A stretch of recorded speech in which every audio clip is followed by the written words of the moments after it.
1, a rádio que toca a notícia na nossa região.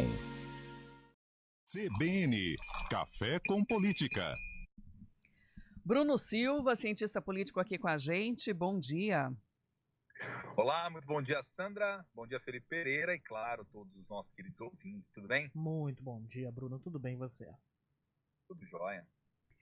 Bruno, um levantamento feito pelo Poder 360 mostra que em 42 cidades que terão o segundo turno, o MDB União Brasil tem mais candidatos liderando, seguido do PL e PSD.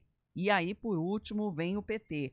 A gente analisando aqui a nossa região, temos o candidato do PT em Sumaré, né? Temos também do Republicanos, Limeira, MDB e Podemos. Em Piracicaba, os candidatos do PSD e do PSDB. É importante analisar e ver esses apoios políticos, sejam considerando o Estado ou mesmo a União? É importante porque, na verdade, tem duas dimensões aí que se destacam, Sandra. Acho que a primeira delas ficou mais evidente com o resultado do primeiro turno das eleições, que é o fato de que nós temos um conjunto de partidos políticos, que são aqueles que têm tido um êxito do ponto de vista congressual muito grande, que foram os que mais experimentaram crescimento nesse ano.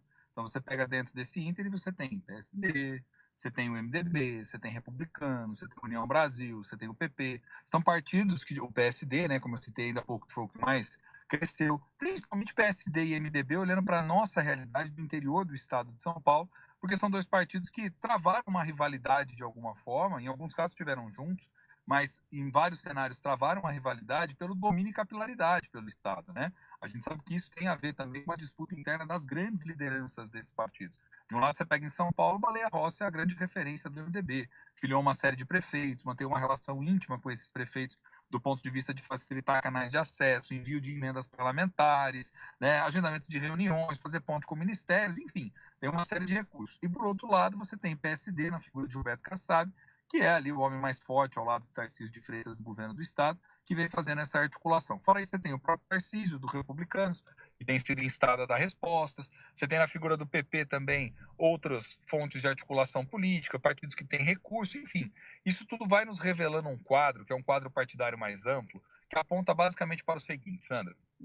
Tanto PL quanto PT, de maneira geral, são partidos que, sim, apresentaram crescimento, se você parar para pensar, do ponto de vista de controle de prefeituras, de lugares onde protagonizaram, inclusive, algumas disputas mais pontuais, mais polarizadas, mas são partidos que, proporcionalmente, em relação a esses, que a gente convencionou chamar de centrão como um todo, né, que é uma palavra que simplifica, mas às vezes não explica bem ao certo o que é esse processo político, mas são aqueles que mais cresceram. Ou seja, são os partidos, muitas das vezes, de uma direita mais tradicional, de uma direita que tem políticos mais experimentados, com vinculação com os territórios. Então, sim, é importante a gente observar esse movimento.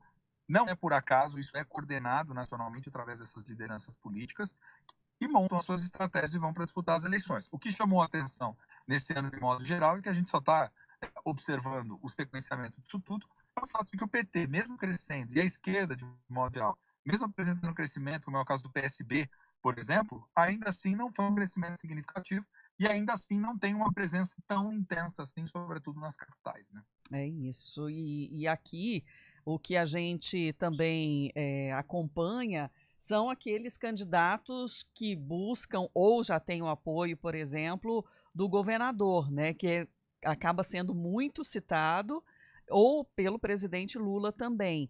Mas as visitas do governador têm sido mais frequentes, facilita também a divulgação, né, dos apoios. Hoje, por exemplo, o governador Tarcísio de Freitas está em Jundiaí, a princípio pela agenda oficial para analisar obras de interligação lá da Avenida Antônio Frederico Ozanam, e à tarde vai estar em Hortolândia também para verificar obras de interligação também da Estrada Municipal Américo Ribeiro dos Santos. E aí é a oportunidade, né, que os candidatos que têm o apoio também de reforçarem a campanha. Sumaré, por exemplo, está mais do que evidente, né? O candidato Henrique do Paraíso tem chamado atenção para isso, tem falado do seu apoio, tentado colar a imagem.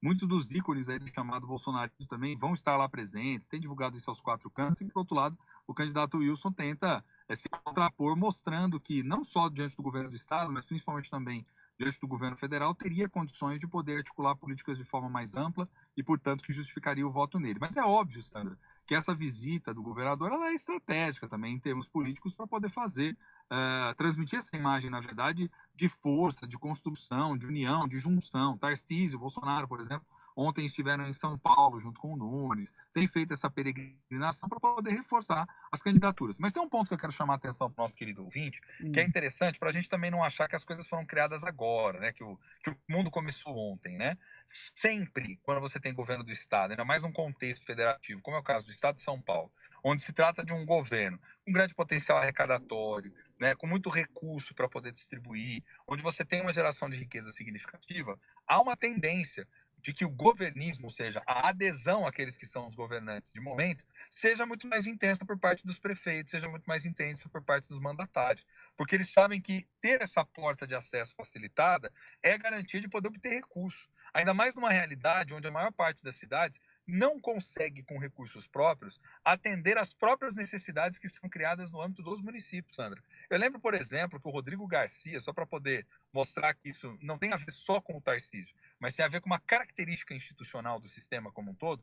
Eu lembro que o Rodrigo, né, Garcia, quando estava na iminência de ser candidato ao governador do estado de São Paulo, tentando achar esse apoio com os prefeitos, fez um processo de filiação em massa de prefeitos. Tinha uma articulação muito forte. Tanto que chegou a ter mais de 300 e tantos prefeitos que estavam apoiando a sua candidatura no estado como um todo. E aí, quando não ganha a eleição, para onde vão esses prefeitos? Muitos deles acabam migrando para alguns partidos e muitos deles acabam justamente já se apoiando depois no novo governo que foi feito a partir de Tarcísio de Freitas. Então, é claro, o PSDB e todos os partidos que orbitaram em torno dele, ao longo de mais de 20 anos, né, de domínio político tucano no Estado, tinham, de alguma forma, uma porta aberta para poder se aproximar do governador. É que agora, com a mudança da composição política, abriu-se também uma possibilidade de que outros atores locais pudessem tentar demandar esse apoio. E aí, o que você tem hoje, quando você observa em perspectiva o estado de São Paulo? Você tem de tudo um pouco, a depender da região. Você tem lugares, por exemplo, onde os candidatos a prefeito que venceram no primeiro turno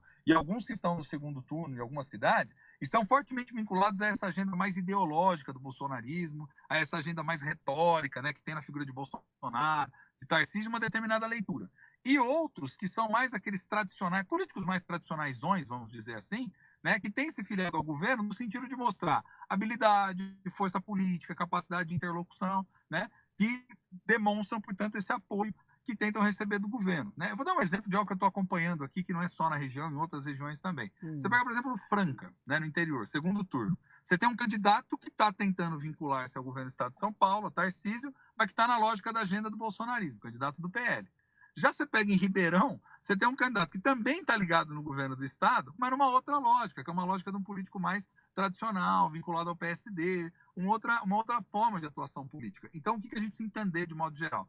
As eleições municipais são eleições nas quais os líderes locais sempre dependem muito de ter boas relações com o governo do estado, até pensando nessa lógica de recursos. E a oposição sobrou o quê, muitas das vezes? Sobrou justamente o elemento de tentar se vincular ao governo nacional. Foi o caso que aconteceu em Campinas, foi o caso que aconteceu em várias outras cidades, onde você tinha essa oposição estruturada em torno de uma candidatura do PT ou que estava ali no entorno do PT. Né?